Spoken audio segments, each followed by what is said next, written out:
Hello everybody and welcome to the SOTEP Graffiti YouTube channel, and in this video I'm going to show you guys how to do a graffiti stylized face at a 45-degree angle. Now let's crack on and get into it. Okay, the first thing I'm going to do is build the face. The first thing I do when building the face is start off with a circle, so I just place a circle right here. Then from there I'm just going to draw a central line. Now this will determine where the key features on the face will be placed. Obviously because it's at a 45-degree angle, I'm going to give it a bit of a curve and straight down the circle. After I place the vertical line, I'm now going to then place the horizontal line. This will give me a great guidance system to know where each feature on the face will be. Now this really depends on the eyes, but for me personally, I like to start by building on the eyes, and from there I like to build my way around the face, which in this case I'm going to start building on the eye closest to me, which happens to be the left eye. I'm going to start by adding the top of the eye, which is the mascara, which also gives the eye a really good shape. And now this is where the fundamentals of your art should come in, because you need to practice your curvature lines. Because when you basically do a character, you'll come to realize it's all just built up from different shapes. So I'm just going to add a curve here, and this will give me the line for the eye. I'm then just going to add the top of the eyelid above the mascara line, and then from the mascara line I'm going to do two smooth curved lines to shape the rest of the eye. Now obviously with this character I want it looking towards me, so I'm just going to place the pupil. Once I'm happy with the mascara lines, I'm just placing the pupil on the left hand side of the eye. And also I'm going to add a few shine marks there just to guide me later on where the eye is going and where my shades will be. Now the eye is in place, I like to build up the rest of the face from that position. So now I'm going to draw this sort of M shape from the eye. And now that's the shape that's going to tell me where the bridge of the nose is. That will give me a good indication on where the right eye will go and where the cheekbone will go. And obviously features like the eyes, the nose and cheekbone are all going to change depending on the character design you're working on. This does good for this design we're working on today. And now I'm just going to place the top eyebrow. I'm just going to place the line a little bit forward from the eye and work my way back straight, and then give the line a curve which should end the eyebrow. Obviously eyebrows are a key feature to change the expression of your design. You know, if you're an angry one, you want the eyebrow tilted down more relaxed, more up. These are things you'd have to learn yourself by looking at different animation styles. And once I'm happy with the eye closest to me, I'm now going to start on the right eye. And just like the left eye, I'm going to start off with the top mascara line. Just give it a nice curved shape and point out the top. And now the bottom of the eye, I try and aim for to match the horizontal line we placed at the beginning. And the bottom of the mascara should sit nicely on that horizontal line. Now once that right eye is in place, I'm just going to do the same to the left and give the eyelid by just doing a curved line following the mascara line, and that should be your eyelid there. Now that should be your eyes in place. Whenever I'm personally designing a character at a 45-degree angle, I will do the same process, but obviously I can change things like the eyes or the eyebrows depending on the character's shape or form or whatever expression I want to show through the character. And here, just from the wing of the eyeliner shape, I'm going to pull up a line, an angle a line, and then just shape in the eyebrow. Once I'm then happy with the position of the eyes, I then draw on the nose.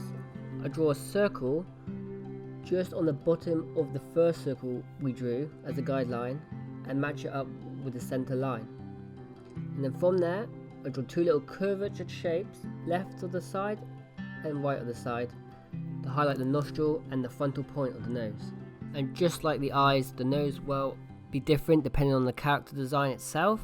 But for this one, I'm just going to use the guideline circle we drew for the nose shape and just make a squarer angle around the nose and then pull the line up. And then I'm just drawing in the left nostril by doing a small curved C, which will give it a nice round shape around the left nostril.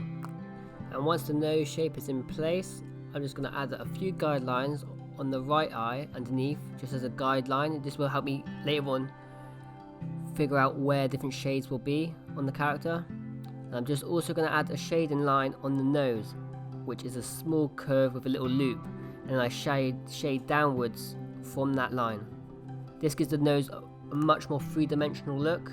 It also helps to look at real photos, that way you can get a real look on where the light is hitting the face. This helps in character work so much and really gives you a stronger foundation. And here I'm just using the top of our first guidance circle to shape in the forehead. And once I've completed the eyes and the nose, I then like to move on to the lips. At the start of the lips, I like to put a little dash underneath the nose, which just guides me where the top lip is going to be placed.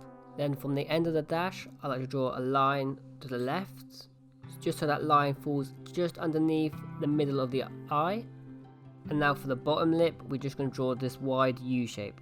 And there we have the main features of the face. And obviously after time, when you develop yourself as an artist, you'll understand more about different facial expressions or gestures, but these are skills that just come over time, so just keep practicing. But for now, we're just going to start developing the shape of this individual's face, and we'll go from there.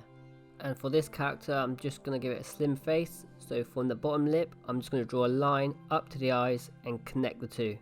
And now for the left side of the face, I'm just going to use the tip of the vertical line we placed at the very beginning, and from there, I'm just going to draw my left line curved with a flick going up towards the left eye. And now we have the facial features and the face shape in place. The next step I like to work on is the hair. Now this can be a really good opportunity to add a lot of character to your illustrations. You can add things such as hats, different hairstyles, and it really adds a lot of free flowing motion to the whole image. Now for this character we're working on today, I want the hair going down on the left side of the face, so I'm just going to draw in a rough line of where I want the hair to fall. Obviously there's good things you can look at reference material to really look at how hair falls naturally, but this once again will come as a skill after time. This part of the video I'm going to speed it up a little bit because I'm just blocking in the basic shapes of the hair and the way I want it to fall.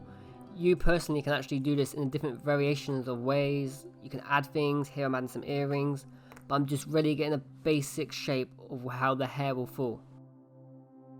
And there you have it. Now you should have all your basic features in place and you should be happy to continue. The next stage is basically I'm going to go over the whole image and darken things up. Now some of you can use an ink pen with this stage, but the thing is with that you can't obviously go back. But for now I'm just going to do it in a pencil, just to show you guys where I'm going to pick the darker lines and really accentuate certain features. Here I'm just going over the eyes, adding mascara to really give it that makeup look. Obviously when you look at the image, the eyes are the first thing most people are attracted to when seeing a piece of art. So I'm just going to start off here by blackening things out. And now here I'm just going to work on the pupil, and by doing that I do a small circle in the middle of the eye. I really black that in and draw a black circle around the pupil, and then I do the top half of the pupil really dark, and then I leave the bottom fairly light to give it a real three-dimensional look. And now here I'm just going over every bit of feature I put in before. Here you can see me, I'm going over the eyelid, and I work my way from the eyelid to the bridge of the nose to the eyebrows, and I'm really just darkening up all the bits I want to finalize. Obviously once again, reference is key. I highly recommend looking at realism, because there's so many skills you can learn from doing realism that you can even take into your characters, and they really give your work the edge and stand out from the rest.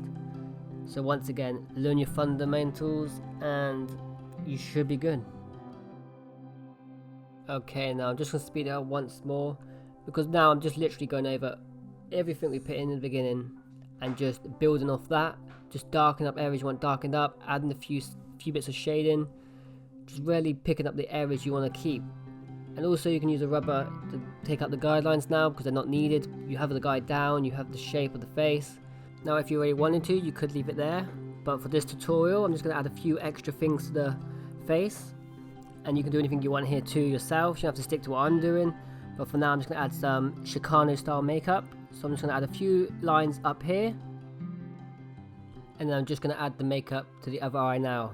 Just start from the eye and then work my way up and on the other eye. Now I'm doing this because I'm doing the Chicano style, but for your character you can make it look like any which way you want to. I'm just now going to continue on to shading the bits I want shaded in, working on light to dark. Now because I want to give underneath the chin, I want to give it a drop shadow, so I'm just going to draw a line underneath and continue to shade it in. This also brings the face forward, and also I'm just trying to work with how the light's hitting the face. And once again, I can't stress enough how looking at real life reference will help here, because you really start learning to pick up the lights and the darker tones in the face. Now I'm just going to pick up the shapes of the hair, just using curved lines to add to the flow. Sometimes when you do hair, you can really use it to your advantage to frame the face. Like here I'm doing now, I'm just shading in the back of the hair and blocking in different shapes. And now I'm just going through the hair, adding different blocks of shading. I'm just trying to give the hair more of a three-dimensional look to it. And obviously by layering up on the different shades from light to dark, you can really achieve this. And once again, just keep looking at real life for hair, and you can change it, you can texturize it, put in different styles. Now here I'm just going to give a bit more of a form to the body. This is irrelevant because obviously today we're working on the face, but I'm just going to give it here because it's there. And then I'm just going to continue on to put the lines in the hair, bring in depth to it, more flow by adding the curved lines, and really just working on the image until I'm satisfied. Here I'm just putting shades on the top of the hair, and you just got to really just look at it and see where you want to put your lines, what things you would like to change. And then the possibilities from there are endless. There's so many different character designs you can do with this method. And like I said at the beginning of the video, this is just a standard method which I use throughout a lot of my characters, and I really hope this tutorial helped you guys. And if there's any questions you want answering about this drawing or the process we did today in this tutorial, please don't hesitate to comment that in the comment section below, and I will try and answer all questions to the best of my ability and help you guys along.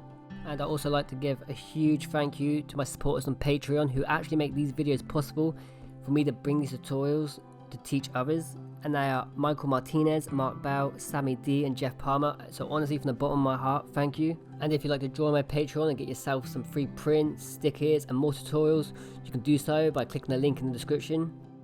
And that's it. I hope this tutorial helped you loads today. I really enjoyed doing it for you guys. Any suggestions, like I said, leave in the comment section. And yeah, over and out.